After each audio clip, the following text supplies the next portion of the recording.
part. Hey guys. Professional. I know, right? Hey guys, this is Ken from Dogtoon Media. I'm here with, and actually I'm gonna solve a question because we've actually had people ask us this all week. Blum or Bloom? Bloom. Ha! Yes, I was right. it See is that? Bloom. Huh? Yeah, Rob Paulson and I just did a podcast about that very thing, and he clarified that it was Bloom for the first 20 minutes or so of the podcast. At the end of the podcast, he called me Blum again. So it happens. It happens. All right. Yeah, So I was actually right. It's all I'm really happy about this. So I am here with Steve Blum. Yes. Hi. This is a really great honor. I'm sure you guys know who he is. Everyone ever, pretty much. But a couple of my favorites. Great teacher Onizuka. Oh, wow. Personal. Oh yeah. Naughty, See, I'm old school. Naughty man. Yeah, that was one of my first. And of course, Cowboy Bebop, Spike Spiegel, fan favorite. Welcome. How are you doing today? Thank you. I'm doing very well. Thank you. We first wanted to ask you, how are you enjoying Katsucon 19? It's great. I didn't even realize there were 18 before it. So thank God I finally made it here. And no, it's been fantastic. The people here are great. It's really great to be back in the D.C. area. So it's snowing outside. I never get to see that. Oh, is it so snowing? It was. It was kind of wet snow, but it's snowing. Fair It still enough. counts. Yeah. Coming from California, snow is snow.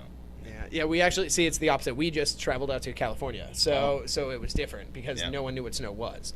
So yes, yeah, it's a foreign substance. Yeah, right. People put up their nose. Right. Yeah. It's cold. Not that. No.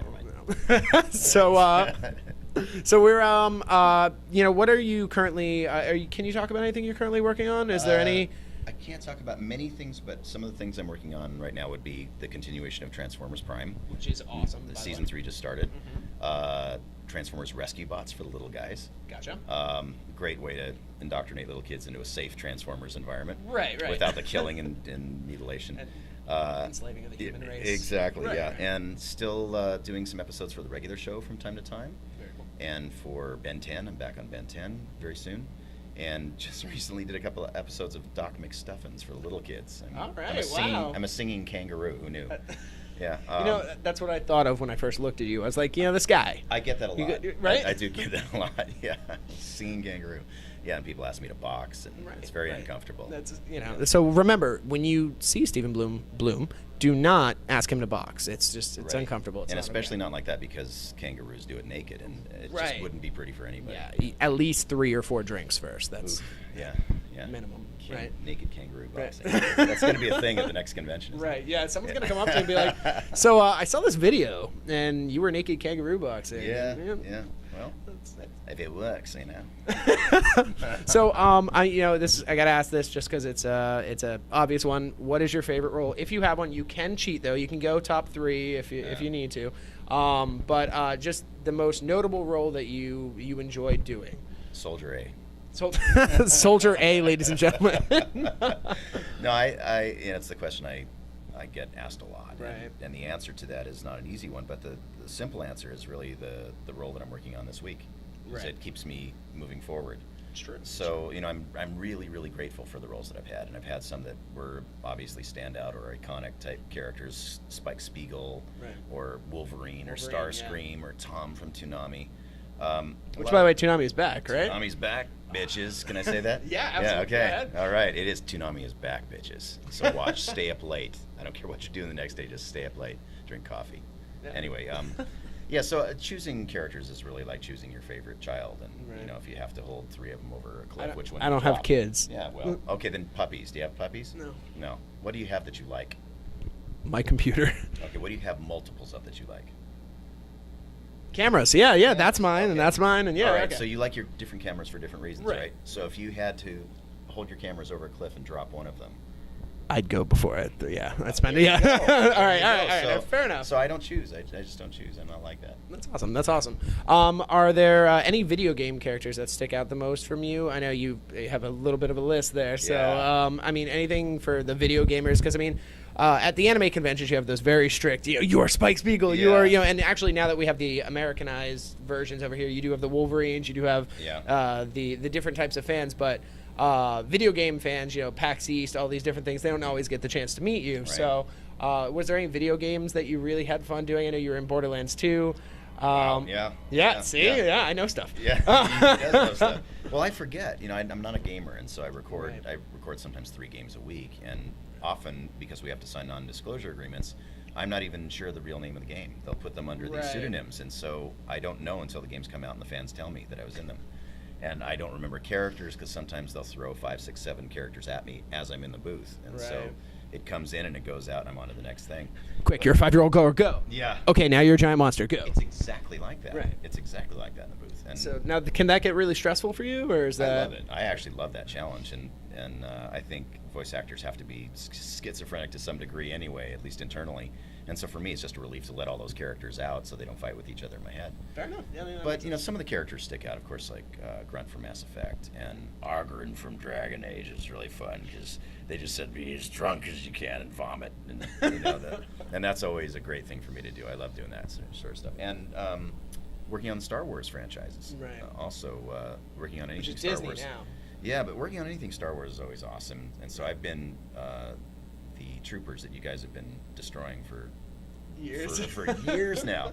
And there's basically 3 of us that do all of the troopers, the stormtroopers. Really? And we try to change it up and do different voices for them. So when you're torturing the troopers, think of me. I'm behind the mask. Now, do you ever add an Easter egg in there? Is there a specific guy that you just wanted to voice, random trooper 237? Is there a voice in there that I should listen out for? Another thing that I don't remember because they change stuff up. Fair enough. I can't even pronounce the names of the characters that I play. And usually I go into the studio to work for Lucas, they'll hand me a script that's that thick, and they'll say, okay, you're doing these 10 characters today. And they're sorting them out as we go. I don't think they even know necessarily what to do with these characters until we get into the booth. Right. And they have to differentiate them, and they're on the phone with home, and they're recording so many different actors with so many different characters simultaneously that we're sort of developing it on the fly. And I love that. I love that challenge. I love being part of that process. And anime is a little bit different, right? You know ahead of time. You get to research it a little bit, or no? No. Anime, sometimes I know the characters I'm going in for, and we do have the luxury of seeing what's on the screen so that we can sort of match the lips up with it, and sometimes we'll hear the original Japanese so we know the tone. But like any other type of voiceover project, I go in thinking I'm going to do one thing and I end up doing something else, or 3 other things. Right. And so you just have to be prepared for anything and just jump when they say jump. So. Fair enough. Well, we won't ask you to do that today. That's okay. That's it. No, we're just Dogtoon Media, but we don't really sit or stand or jump or shake even. Hump. Yeah. Lift Well, that's different. That's off the camera. Yeah. What is there any projects coming out that you might know of? In the future, or did you see or hear anything that might be coming up that you would be interested in working on? Well, one that just came up for me that I wasn't even aware of was called Least I Could Do. Oh yeah. And me and Ryan Sommer go way back. Yeah, and that's such an unusual, cool, quirky thing, and I hadn't heard of it before working on it. And about a week before, I got the notice that I had booked this role, and I'm Harry, the homeless guy. Yeah. Who's basically Lar, but in exactly. Right. More drunk though. Yeah, a lot more. He seemed very sober. Yeah. Yeah. So. He usually draws us. He draws characters of us while we get drunk. Oh, nice. Yeah, so I have 3 now. I think 3 characters from him, while me and Somer have just Nice. Yeah. Nice. Ask him about Katsucon a couple times. That's okay. So there's some stories. Okay, very cool. Well, there's a lot of these projects. I don't really look out to projects that are coming in the future and try to track them down. I'm always pleasantly surprised by the ones that find me. And worked recently on a French film called A Cat in Paris.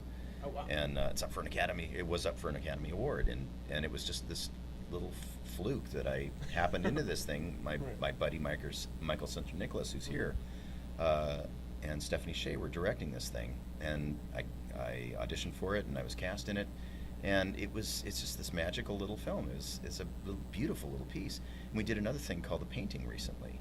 That's it hasn't been finished yet. We're doing an American version of that, also a French film.